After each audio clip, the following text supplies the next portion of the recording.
Luck can swing the... What a beautiful day, thought the traveller before he was overcome by a creeping sense of foreboding.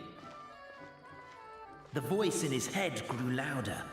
Must go to Pendulum Lane.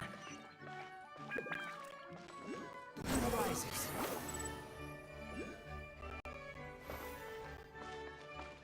Pendulum Lane is just up ahead. Something must have happened here after all. Everyone's crowded around.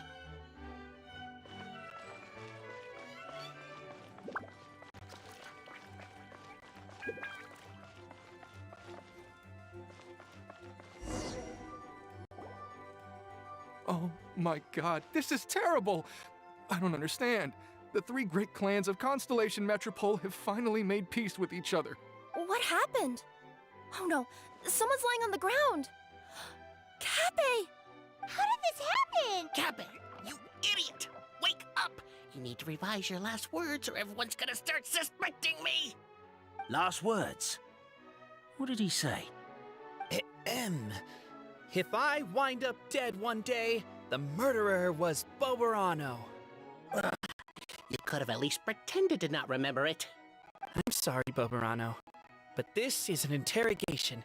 I have to give the detective straight answers. Don't worry, Boberano. I don't consider you a suspect, nor do I have the authority to charge anyone with a crime. So, are you the last people to have had contact with him? My sincere condolences. You were travel companions, right? It's a real tragedy. I'm afraid he'll be out cold for another hour and a half, at least. Huh? Yeah, I know. It's despicable. Hitting someone in the back of the head is the second worst act of cruelty there is. The first being replacing their gear oil with extra strong glue. So, Cappy's not dead? His gears, metal frame and shell are all still in excellent condition. It's just his energy supply that's been all messed up. Wait. But surely you can't be suggesting that just because Cappe... No! There's a need! Huge need! Unfortunately, this is rapidly turning into a cold case. There's no evidence and no witnesses. Unless there's an official clockwork... excuse me. Then suddenly the long-lost dragon of old flew across the sky. Where? I didn't see anything. Wait, why can't I move? No, my mistake. It was just a cloud. Or a bird. Or something. If only we could turn time backwards and replay the crime. Isn't that one of those, clockwork socket things right behind you? Ah, so it is. No wonder everyone here is suddenly struggling to move. Traveller, if you please, let's recreate the crime scene.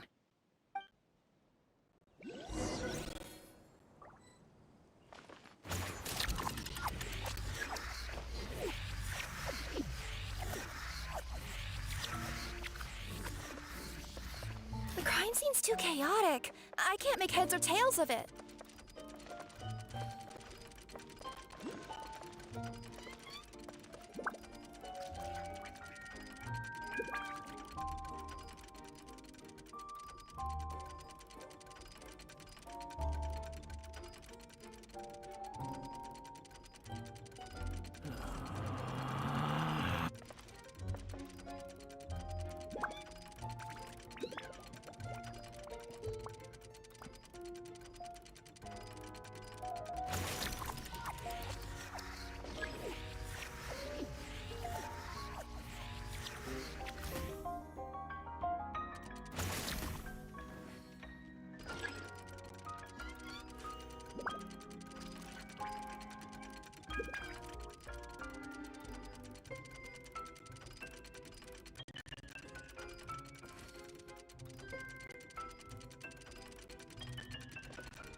Well, that clears it up. Cappe was walking along the street, and he suddenly collapsed. He was faking it. What? So case closed? Aren't you supposed to investigate a little more first? Well, we literally replayed the crime scene and saw it with our own eyes. There's no need for any evidence gathering or powers of deduction now. And besides, maybe the truth is inherently strange by nature. Like how Constellation Metropole has 3 histories, each of which is the truth. But didn't you say Cappe was struck in the back of the head and knocked unconscious? For all I know, he could have bashed his head against a toilet bowl before leaving the house, then walked here in a daze before finally passing out. Why he might have done that, my guess is...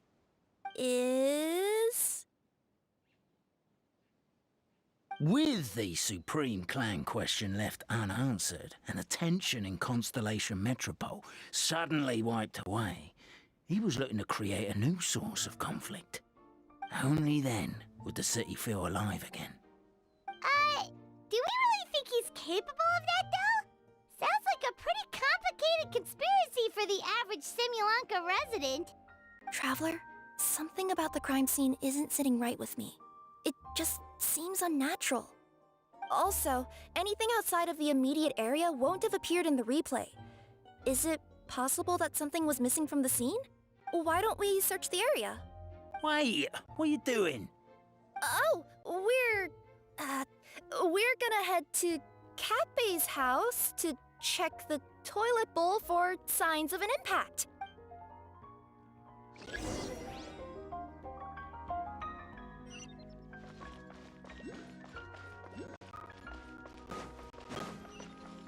There's a spear here. It looks so mysterious. Let's take it.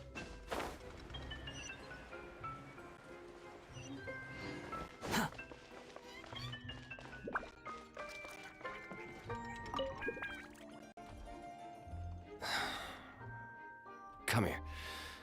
Whatever it is you were looking to buy, please do come back tomorrow. A bottle of growth serum has gone missing.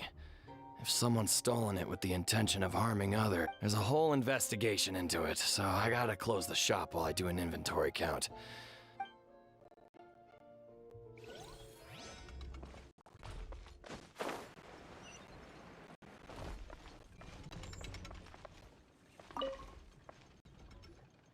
You're not from these parts. Yep, that's right.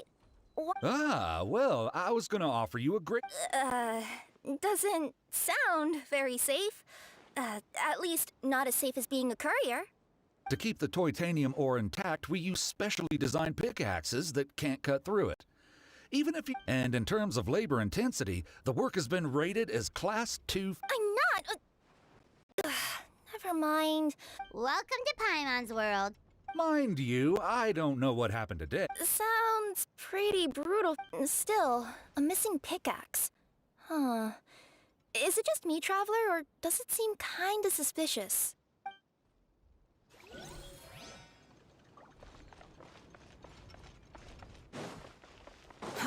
Too slow.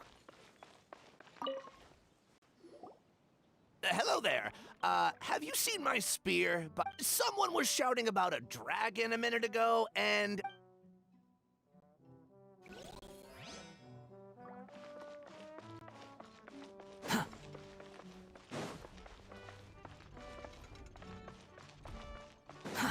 Too slow. Quit following me.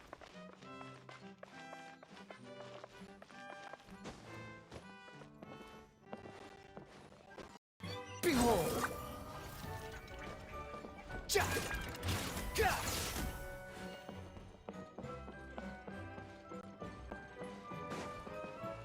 Huh!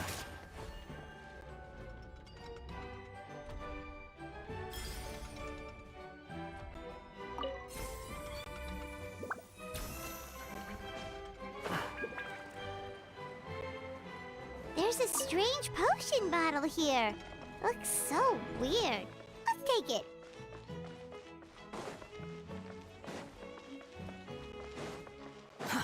Too slow.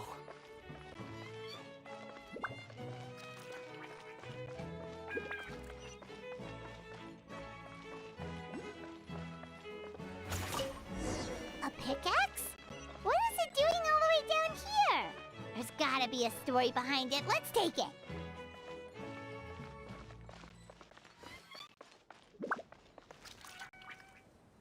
Let's say one of these was the weapon used in the assault. Which one do you think it is?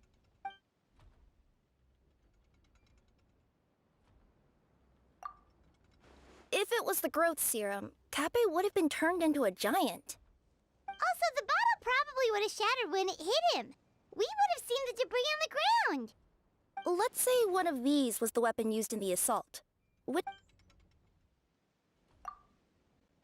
If it was the pickaxe, Kappe sure is lucky it's not still lodged in his head. Actually, you're wrong there, Paimon. The foreman at the mine was just saying, this kind of pickaxe is designed not to damage titanium, but you could probably knock someone out if you hit them hard enough, and it wouldn't leave a scratch. Let's take this back to the crime scene and replay it one more time. Ah, you're back. How was the toilet at Kappe's house? Toilet? What about it? Oh, yeah, forget that. What's this about? We thought the way Kappe fell looked odd, so we searched the area for suspicious items and found this. It could have been deliberately placed out of range of the crime scene so it wouldn't show up when we replayed it. Now we've retrieved it, we were gonna replay it again. You don't mind, do you? Oh, I just remembered I forgot to turn off the clockwork switch in my kitchen. Oh no, you stay right there.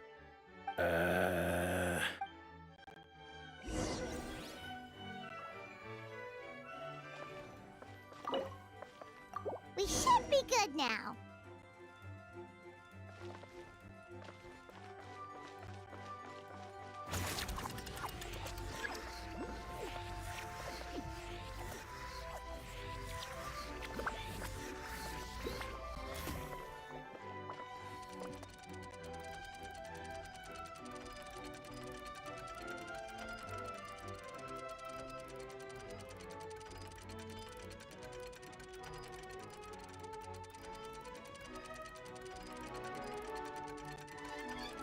There's no need to exchange pleasantries. It's rather pathetic to force a conversation just to occupy silence.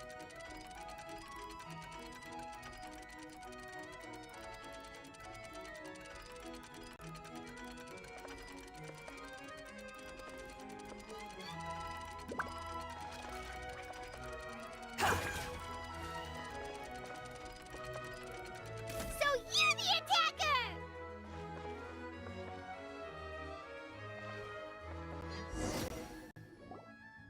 So, it was you!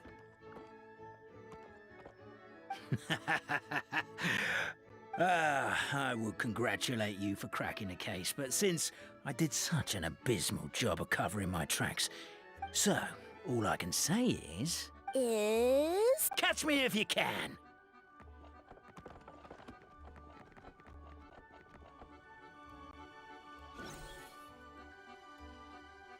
We have a runner!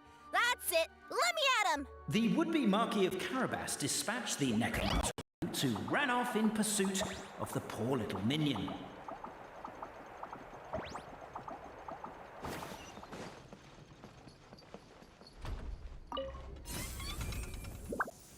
The minion's poor little lower back was protesting painfully against the intense physical activity. He decided to take the elevator, giving him a moment to catch his breath. Really? His lower back asked. But the minion had no other choice. He resolved to make the jump down. By this point, the Necromancer in boots was gasping for air. The minion was huffing and puffing, even more loudly. But we'll ignore that. I'm not! Don't underestimate the gold-level courier of the Komania Express!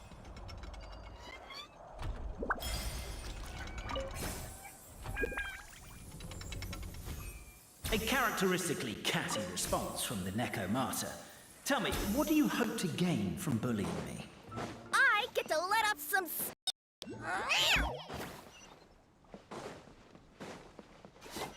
Ha-ha! You fell into my trap! Oh, and by the way, remember the glue you got stuck on when you first entered the future Marquis' abode-to-be? That was also me. I did it using my powers. I'm so jealous of you guys right now. You can just jump out of your shoes and keep running, but Wait. The unnamed minion made a last-ditch escape attempt. He began his long climb, up the wall, the tall wall. He began his long climb up the tall wall. You call that a tall wall? In urgent Neko parcel mode, I'll scale it in no time. I'm beat. I surrender.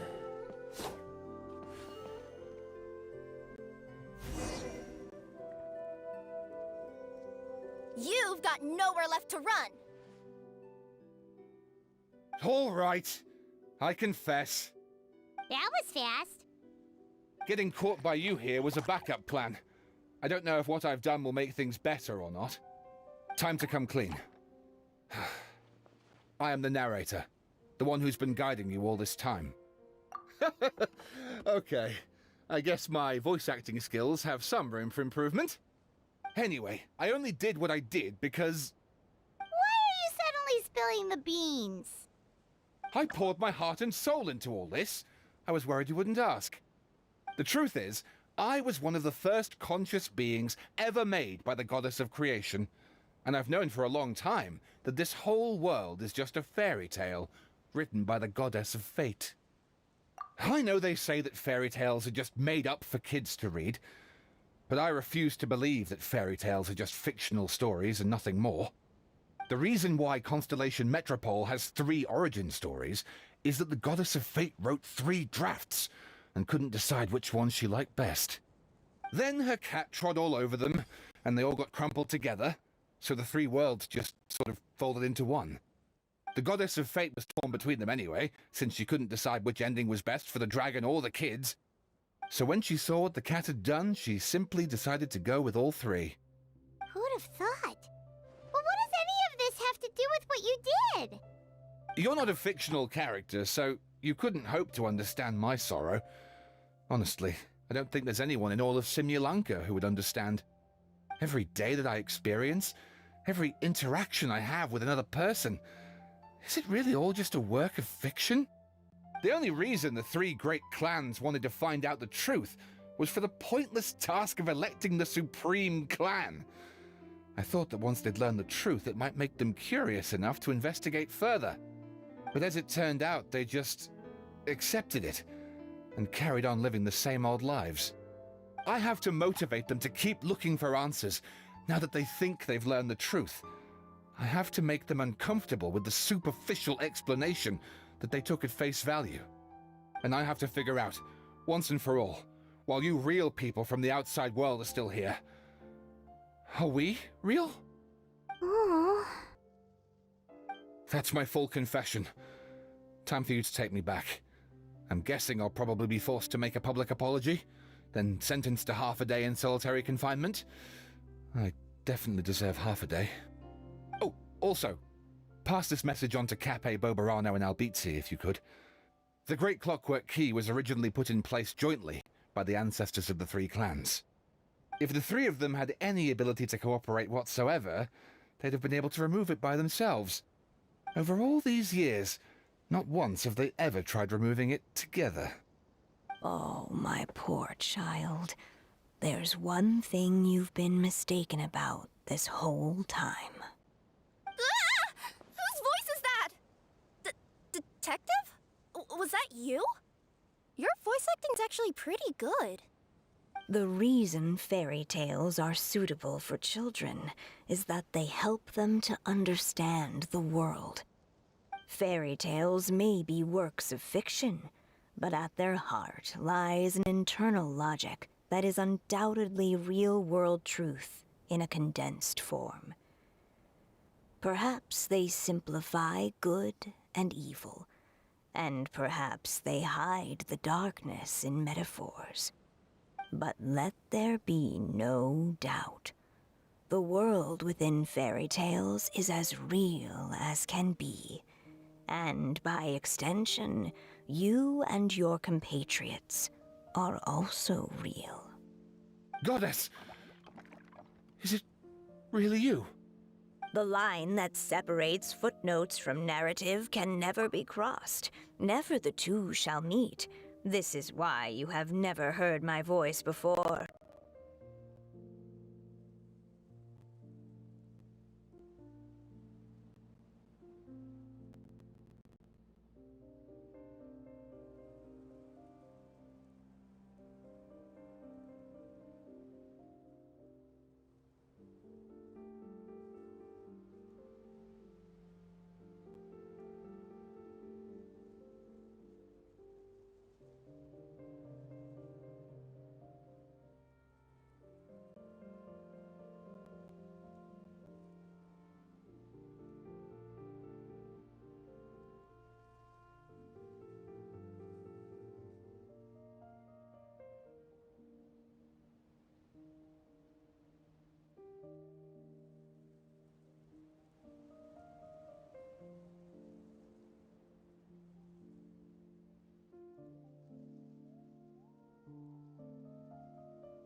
But now you wish to break free from the story, and there's a cat nearby, so you can hear my echo. Nekomura! Just your echo?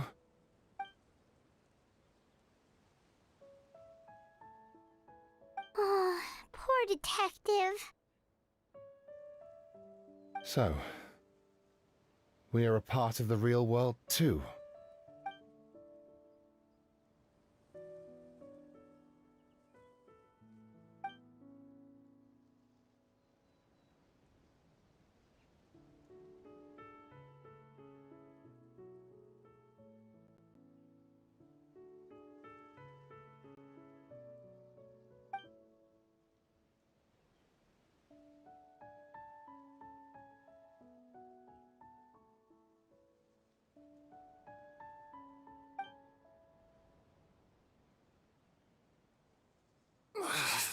My head's spinning. Albizzi just gave me a quick rundown of the situation. So you caught the detective? Sorta. We chased him until he surrendered. Oh, and he asked us to pass on a message.